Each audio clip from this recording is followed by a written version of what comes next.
Chief Radio.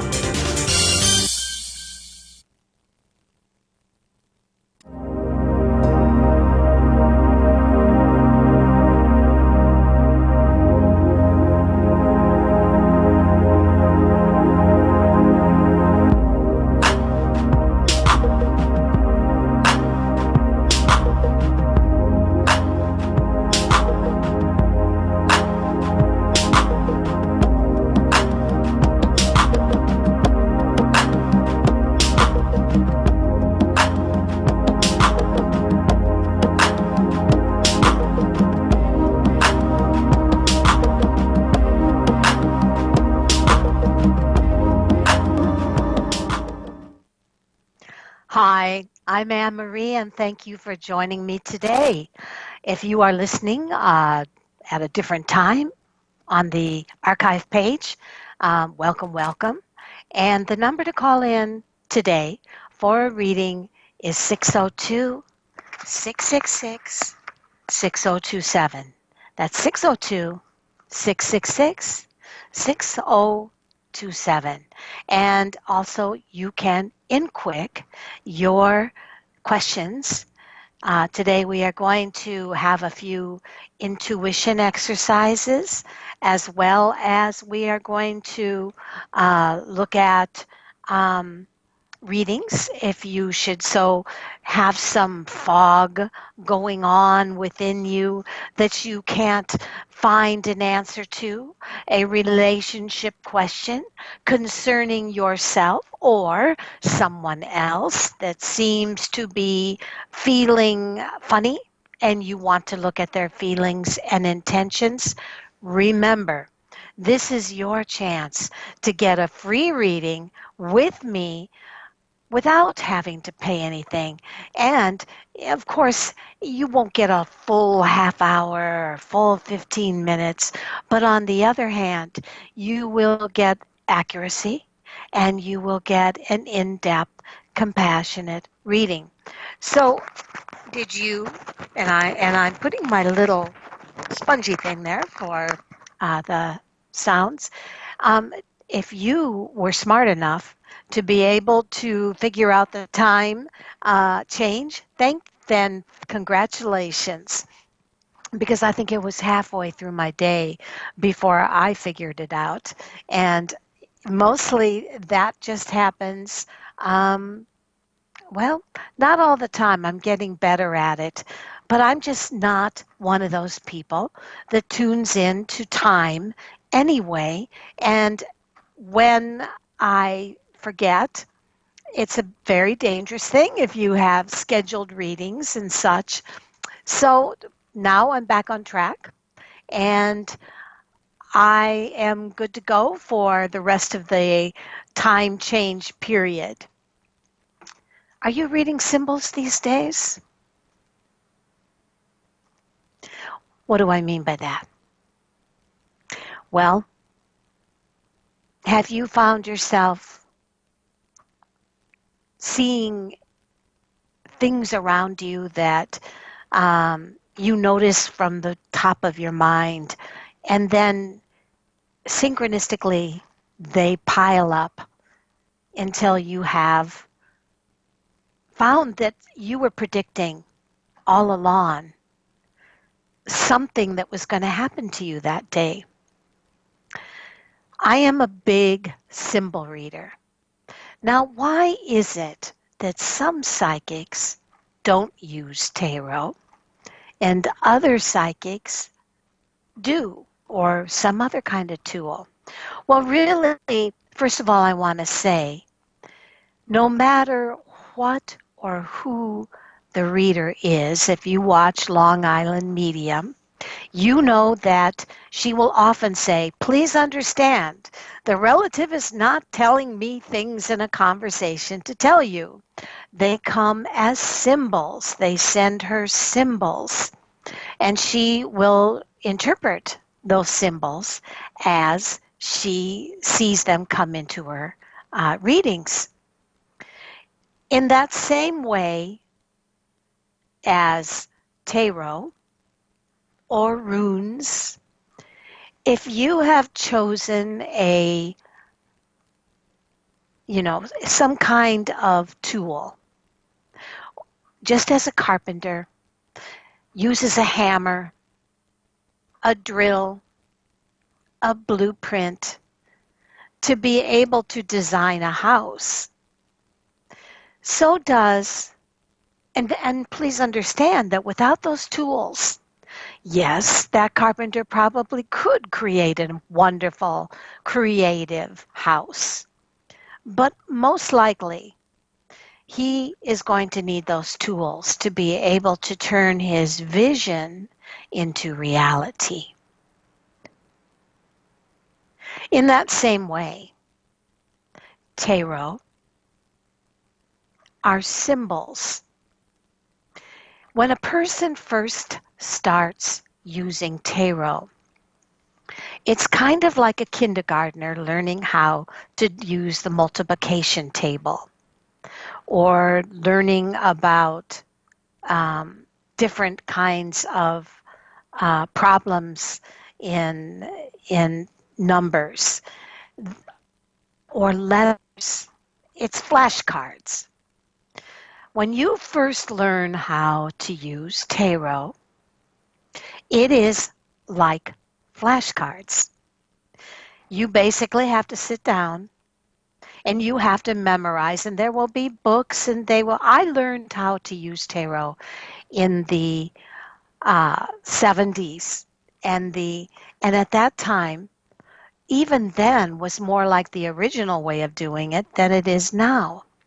Because, like anything, it's been embellished on, it's been added to, it's been poked and prodded and given new pictures. But the premise of it all is still the same as it was first created. And so, understanding that when each reader learns how to use tarot, it's like, okay, so here is the card of, and they will memorize. You're going to think I'm crazy. But once you put those flashcards away and you just stop worrying about it and you start looking at the pictures on the tarot cards, suddenly you are reading with your own intuition. Not someone else's meaning, not someone else's typed book description, although I honor those people.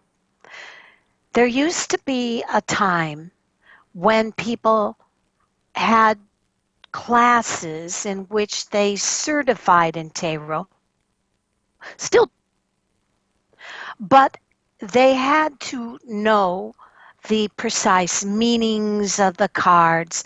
They had to know the symbols of the cards. They had to know the upside down meaning of the cards.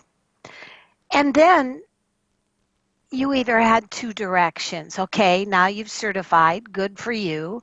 Just like any other class in school, once that happens, yes, you can refer to that meaning, refer to that textbook stuff. But after that, the real experience begins. And it's when you experience reading for other people, understanding that you may start out reading for yourself, but you're filled with your own inner garbage. You're filled with your own inner fears, your own inner hopes and desires, and oftentimes, like any human being on this earth, we tend to think from our personal perspective when it comes to ourselves. So, first and foremost, you need to get away from reading for yourself. I'm not saying that you can't once in a while, because you will, but for the most part, Reading for others helps you because you're not in their head. You're not in their inner chatter. You're not all focused on their fears and their, you're reading from a neutrality of looking into your cards. And then as you look at, and I often, when I get started on a reading, we'll start with a 5-card reading, and I'll have the middle card representing the common denominator of the reading. What does that mean? It means that that is the nucleus. That's what all the stuff is circled around. So you have 2 cards in the left, 2 cards in the right. You're going to look at whatever dynamics come in those through your brain, through the symbols, through your own heart and soul, because you're going to let the symbols trigger your intuition. And then you look at the 2 cards on the right and that's your future. And you look at them and you say, wow, okay, here's the past, here's the drama. Here's the crutch of the matter. What's really going on? And now we're going to look at those 2 cards in the future, to the right, and we're going to decide where things are going, symbolically triggering your intuition through the cards. Yes, you can look at the meanings. Yes, you can try to give some people call that a script reading. A script reading to me is when you read what is going on. Now, I have to beg to differ on one thing. When I do a reading, I do it strictly through channeling. But then, at the end of my personal readings, I do what I call a life path reading through this guy, the Oracle. And in that one, I actually do read because it is after the reading is all done, and I ask the client, would you like to see where the energy of your next year is going? And then I ask them to say their name 3 times, and I pick out 1 card to represent their journey for the year. And it's a really cool, it's got a book with it. I do read on this one for the life path. It's called the Oracle. And each when you pick your 1 card, there is 1 card that represents the person's life path. The first part will be the essence of their life journey. The next one will be the invitation. What dynamics are you dealing with that you can change? And then the last part is the medicine of that life path. So that gives the person a way to hone in their entire reading and then look at it through the life path reading and be able to see how they can apply changes, the dramas, and all of the things that are coming through. Well, I am going to go on more with this subject after I take Jan. And hi, Jan, how are you today? Oh, Jan is in in Quick. Sorry, Jan, I see Janice from LA. She's in Quick. Could I please have a reading on my work? I am employed, but need to know how the upcoming 3 weeks will be for me. Anything you might see. Well, Jan, because I'm discussing the Oracle deck, I'm going to show everybody how that works, okay? It's a very cool way. So I'm going to take the deck. The cards they have medicine wheels on them. And the medicine wheels each one has a beautiful picture. Like this one is the card of flow and the card of earth. Beautiful cards, really beautiful. So, Jan, I'm going to use these to look at your work. And looking at your next 3 months will be the focus. So I'm going to say your name 3 times since you're not here on the phone. Jan.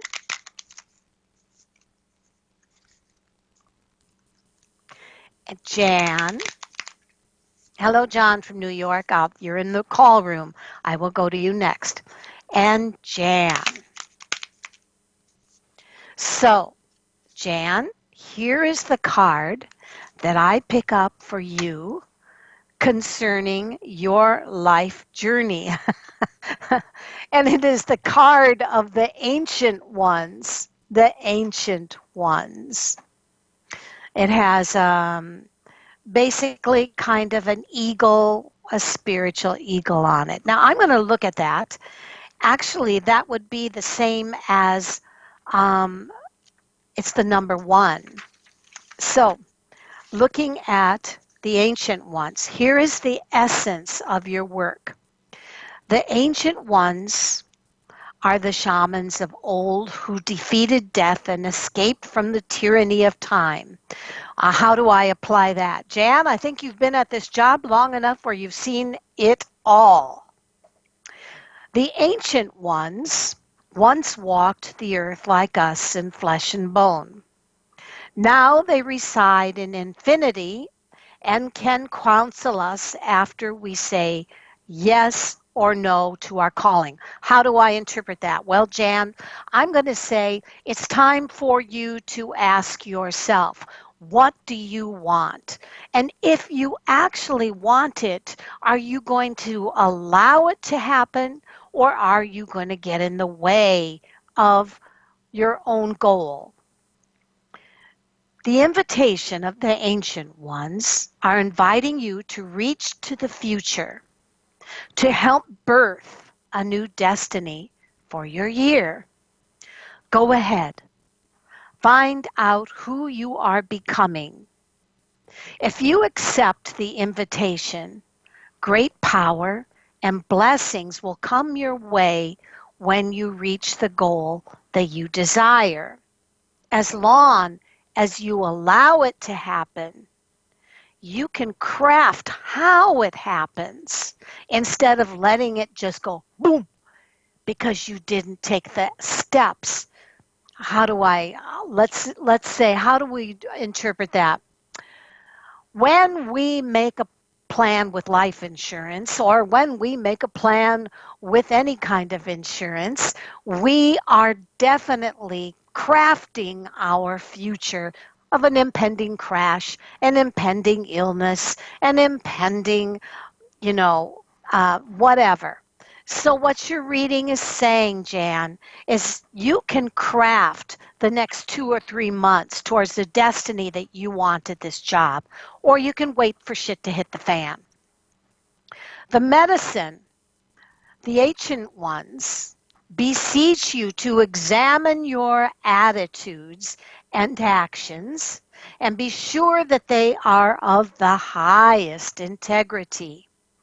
Not forgiving a person around you or yourself is keeping you from the freedom you seek. Remember, this isn't about your karma, Jan. This is about crafting your future at this job or where you want to go from this job. You can break the chains around you that bound you to all the drama and be free of all the crap. That's a word I used, okay? Forgive the ones that you need to release from your career, from your goals. Honor your biological ancestors by lighting a candle. And tonight, ask yourself, what do I want from this job? How can I craft my destiny with this job? Or am I just going to wait until shit hits the fan? So if I look at a really simple 2 to 3 month, as you asked, I don't want to hone away from your question. Here it is. We're looking at Jan's next 2 or 3 months and then going to John in New York. The first month is November. This is the month where you're going to feel like no one is being generous with you. And by gosh, you don't need to kiss anybody's butt. December, relax. It is important that you not get lost in the drama. Here we are basically saying the same thing. January is the month to visualize and make a mental picture of the goal you have for your future and keep it simple and to the point. And then just do it. Don't put roadblocks in your way. And that's what I have, Jan, for your work. And I'm sticking to it. All right, we're going to go to John, who is in our call room. Hello, John. How are you today? Hello. Hi. Hi, how you doing? I'm doing great, John. What are we reading on today? Career. And are you working for some place? I am self-employed. I'm in entertainment. Entertainment. Okay. Yes. So if I look at a life path reading for you, and I'm going to do the same thing I did for Jan, okay? Okay. And then I'll answer your questions. So say your name. John. Thank you. And say your name again. John. Thank you. And then say it one more time. John. Thank you. So here's the card that represents your year 2002 in the entertainment field. Earth. So what does Earth mean? If I look at that, and it has a face on it, and this face is very ominous, and it's very beautiful. So if I look at Earth and the book and look at what is that trying to say to you, it says, the essence of this is that represents the gift of life. And it means, and it refers to the body of the planet Earth, your human body, and nature. We are reminded that this symbol is for those who are born of the earth and who are the stewards of life on this planet. So whether you're an actor or whether you're in the entertainment of music or whatever it is you are, remember that you are a steward of life and you are here to lead the way in whatever you do. It refers to what you make of it. First of all, concentrate on your health, then your wealth, then your security, then how grounded you are, and then how secure you are. This is reminding you that in this year, the world of your body is a gift from Spirit, and you need to be treating it with utmost respect, John. So the invitation for this year in your job of entertainment, when you pull Earth symbol appears, it represents a need to focus on appreciation for your natural gifts in the entertainment field, that are coming to you now and in 2020. The concrete world you inhabit, by the grace of Spirit, you are a part of. But much can be accomplished now when you focus on reverence to what your goal is in entertainment. If you act with integrity, gratitude, and most of all, humility, John, you will find yourself more prosperous this year in 2020 than you imagined. Success this year is assured when this card appears. So, first of all, remember, do you feel confused, ungrounded, or easily thrown off your path lately? It's time to focus on what nurtures your spirit, your talents, your gifts, and to open yourself to the healing of Mother Earth and see that there is an abundant path all around you. Maybe you have lost the ability to trust the people around you. And maybe it makes you feel that you have fallen into poverty. Maybe you have not been eating well, or been overworked, or stressed, John, and maybe forgotten to breathe in the beauty of why you're even in entertainment. When the card of Earth comes to you as your medicine, you're being reminded that when you practice self-care of your body and you take a walk in nature every day and you focus on the consciousness of making money, you will manifest it, and miracles can and will happen in 2020. What is your question concerning entertainment? I wanted to know if I was going to get into singing. Into what? Singing, Singing. yes. And so that's such a broad question, John, because everyone sings. I'm sure you sing. So specify your question. It matters. Singing in what?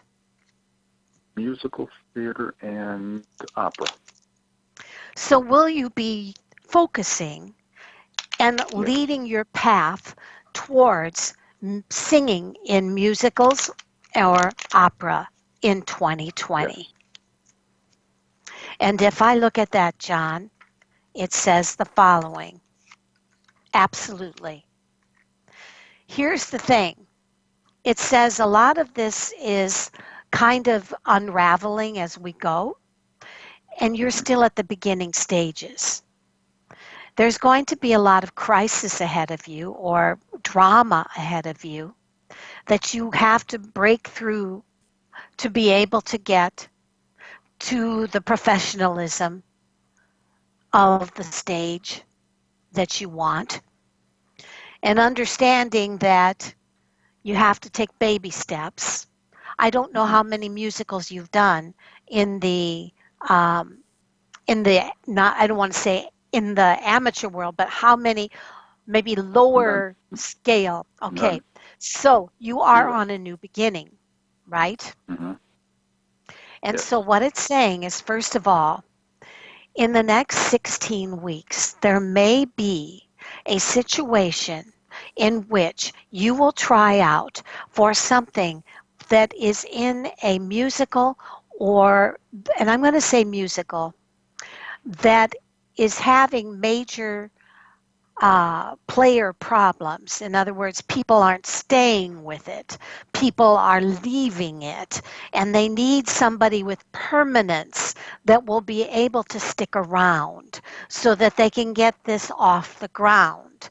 So I'm showing you in 16 weeks, which would be approximately 4 months, right? Mm-hmm. Correct.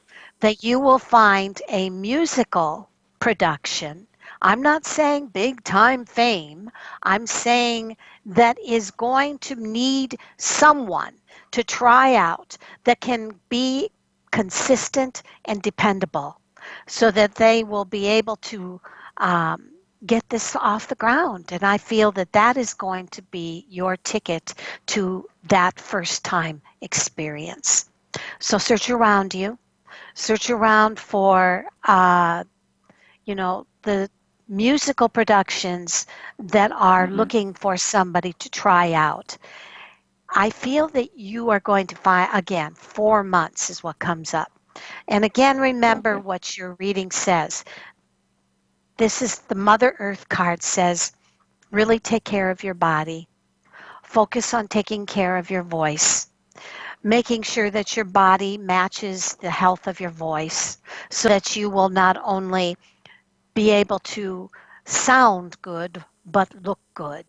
And that means getting out there, walking, and eating healthy and doing everything you can to prepare yourself for this tryout in 4 months.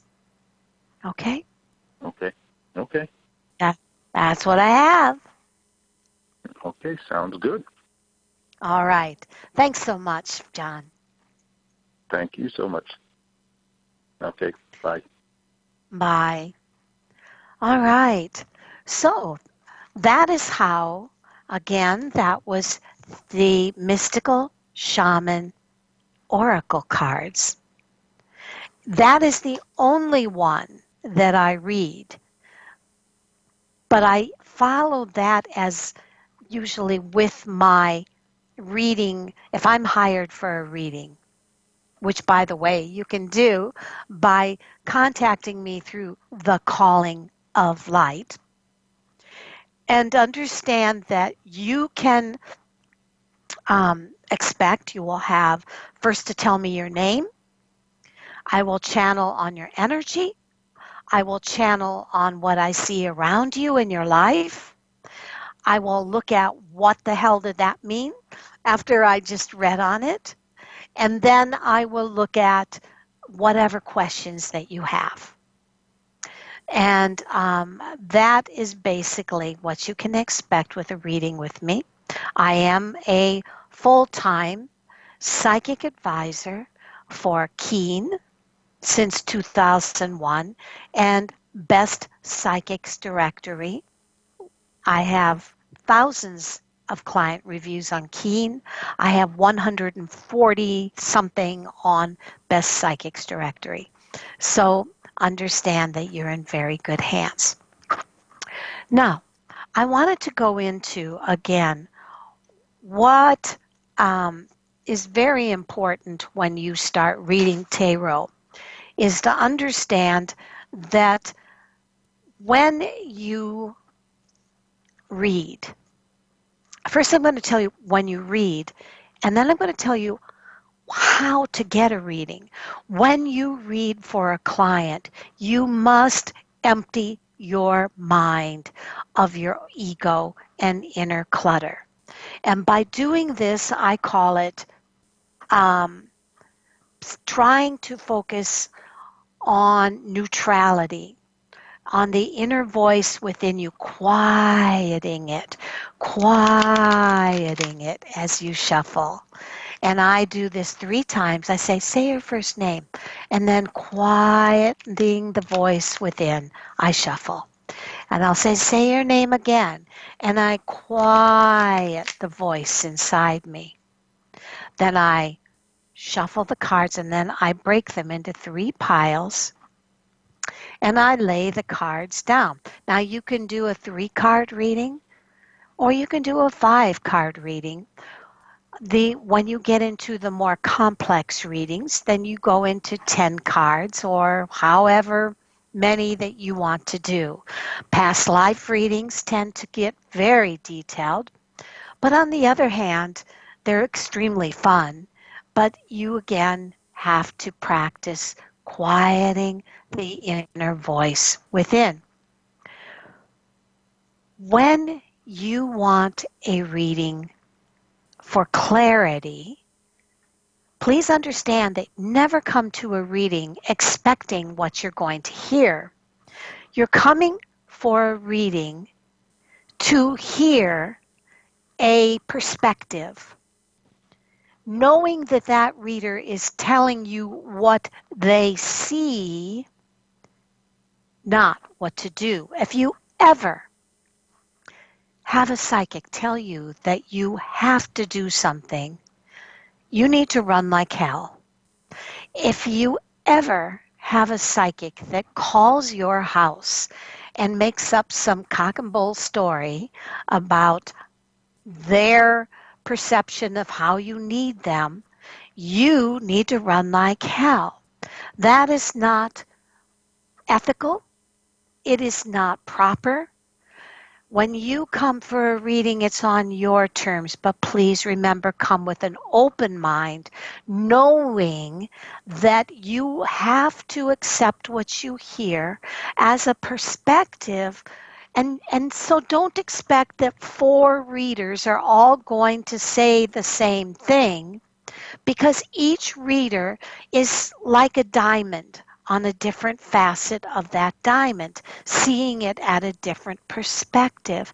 But when you end your readings, really journal or write down the points that you remember, and you'll have your reading perspectives in the way that fits like a glove for you.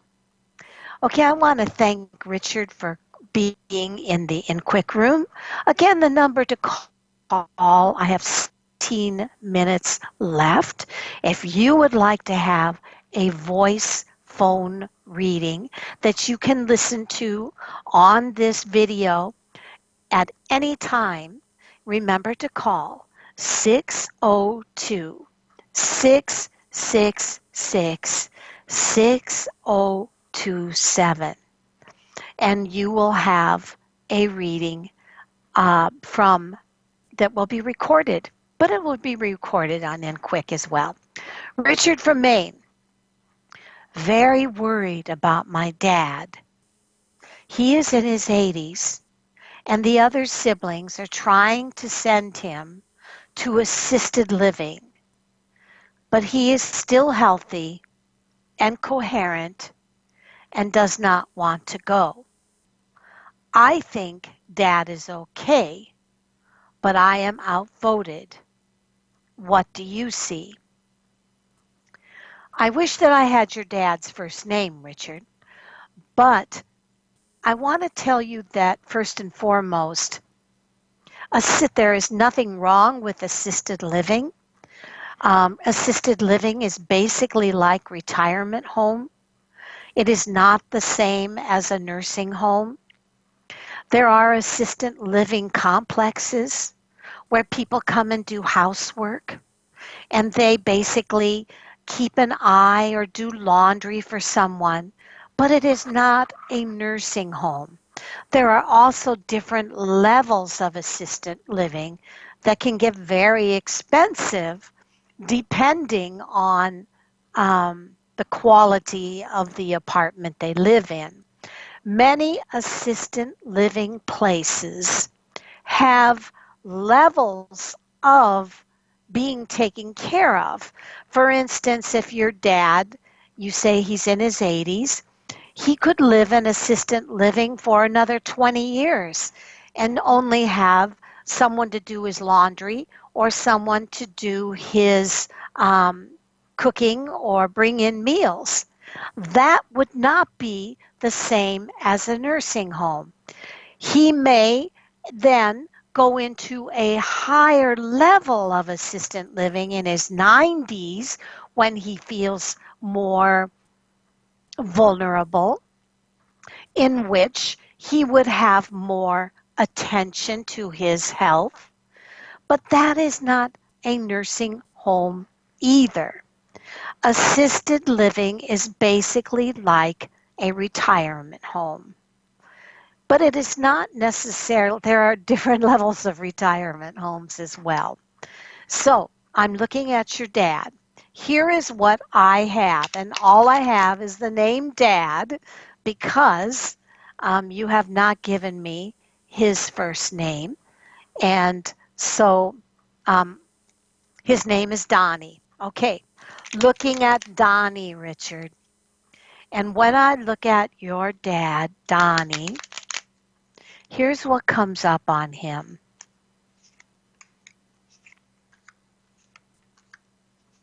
It shows that he definitely is feeling the pressure of your siblings.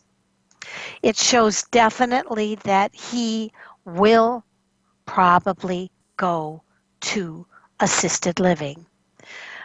I'm shown the number 8, which could mean 8 weeks. It could also mean as long as 8 months. But here's the cool thing. Young again. The Fool comes up. Now, the Fool in tarot means not someone as being an idiot. It means a new beginning, a sense of someone that actually is able to relax and be able to have a good time. So my feeling is that your worries, I respect them. I feel that they're founded on probably misconceptions of what assisted living is like. I would definitely, instead of fighting them, make sure that you have a hand on which assisted living home he goes into. You want to make sure that he has independence, that it is basically beginning stage assisted living in which he has someone drop in to do his cleaning or his house cleaning or his cooking, but he's in no way, I do not see this man as having to worry about nursing home care. He is actually going to have a good time. So instead of fighting them, Richard, make sure that you have a hand in which assisted living home he goes to, whether it is someplace that has activities, whether it is someplace that has like-minded spiritual souls, whether it is basically like a retirement home. These are not bad things. And I actually think your dad might be happy if it's someplace where he feels he can, instead of fighting them tooth and nail, help to choose which assisted living home he finds the coolest. Instead of looking at it as a nursing home, the coolest, because there are definitely awesome assisted living places. And that's what I see. Richard, I think Donnie, your dad, is going to be just fine. Instead of fighting your family, I think it's important to think of this as a retirement home where your dad can have someone to drop in, do a little bit of house cleaning, do a little bit of cooking, whatever it is, but make sure that he has the freedom to specify what it is that he needs help on and no more. And then your family can all work together instead of fighting each other. That's what I see. And I'm on your side, Richard. I think you're being an amazing son by caring enough. But please know assisted living is not the same as a nursing home. But it can be expensive. And that is one of the things that you want to also deal with. All of you being able to know how much you're going to have to pitch in equally to be able to have the kind of assisted living pad he wants to have his second adolescence in. I'm not talking about childhood. I'm talking about a place where he can chill and have fun with people that are around him. Okay? That's what I see. All right. One of the things that I also want to say is that as we look at reading the symbols around us, dreams are very powerful. We discussed this in our last intuition class, how important it is to have to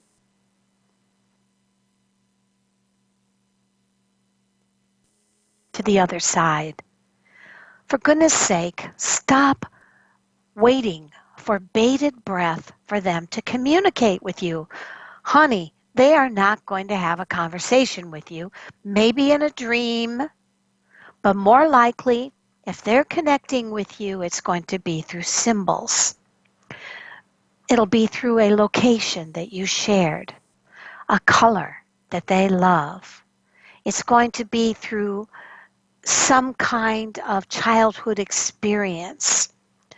But my feeling is that the more that you focus on, I've got to have a message from the loved one. I just have to.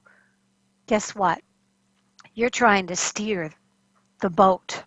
Stop trying to control your angels. Let your angels bring the messages to you. Again, neutrality. Let go of the control. Relax and peacefully neutralize the inner voice within you. That is the first and most essential part of reading and getting a reading. All right. Hello, Nita. What can we do for you today? I do want to say that Richard, okay, yep. All right, we have that. So, Anita, honey, how are you today? Hi, Anne Marie. I'm very, very, very stressed. My parents left the assisted living, and they came home, and they want me to take care of them. And there's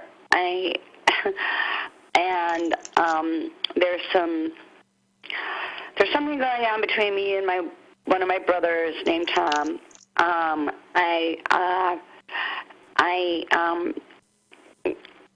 Just with a whole bunch of stuff of energy and people, and it seems very dysfunctional to me.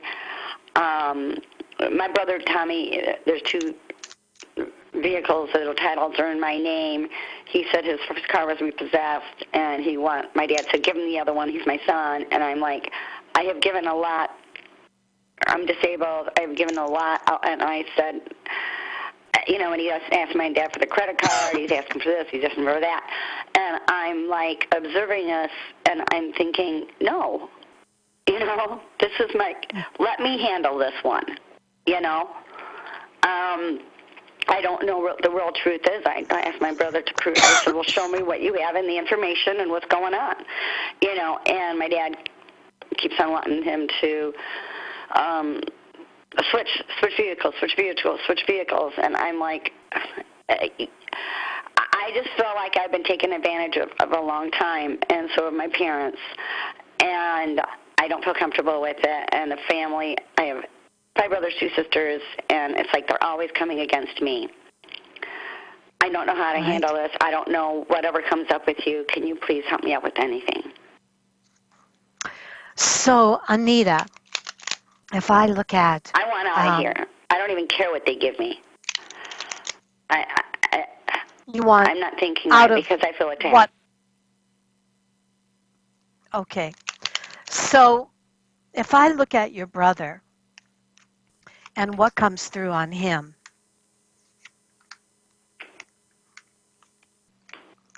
it seems as if your brother, concerning you, is doing everything he can to cause chaos in the family, as you already said. And my feeling is that his passion all along has been to make you feel like you are an intruder. The problem with this is that if your parents, and I will look at this, your parents asking you to be their caregiver, if I look at you as your parents' caregiver, and it says,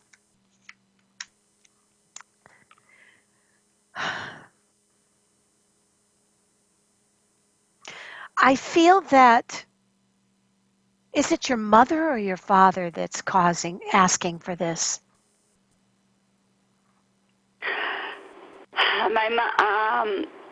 They both want it. But my dad's more outspoken. My mom has aphasia. She's had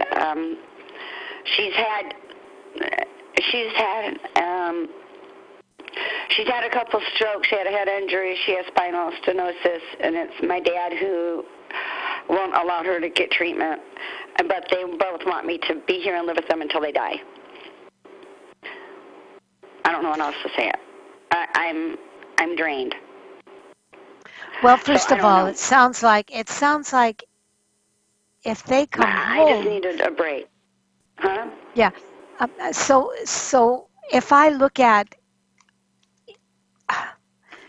are you even capable of giving your parents, and as children, we need to understand it is our responsibility to watch over them in turns.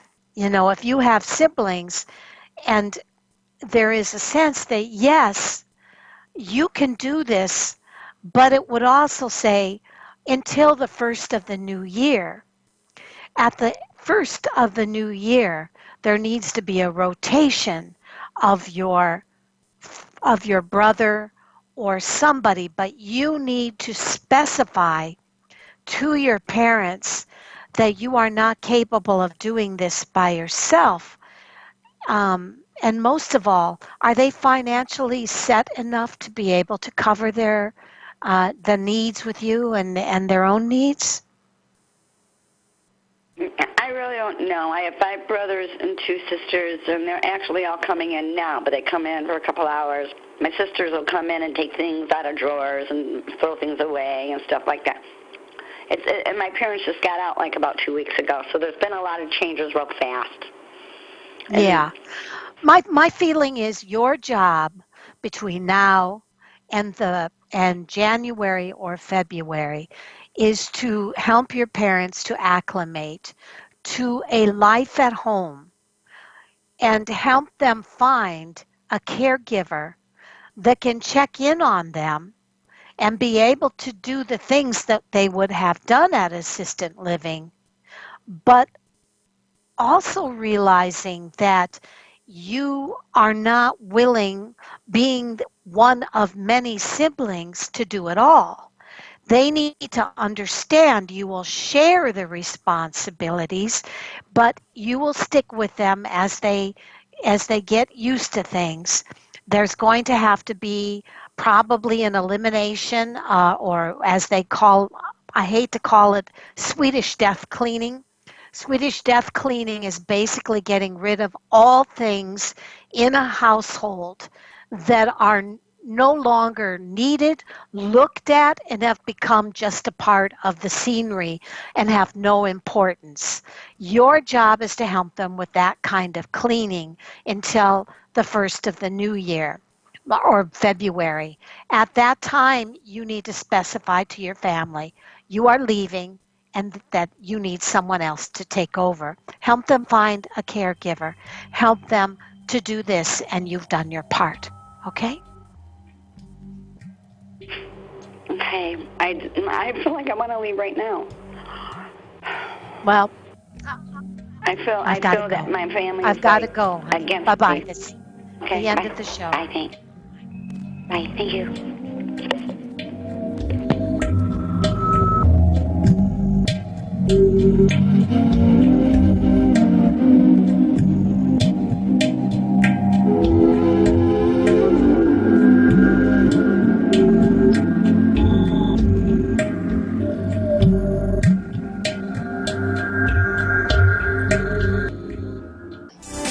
Psychic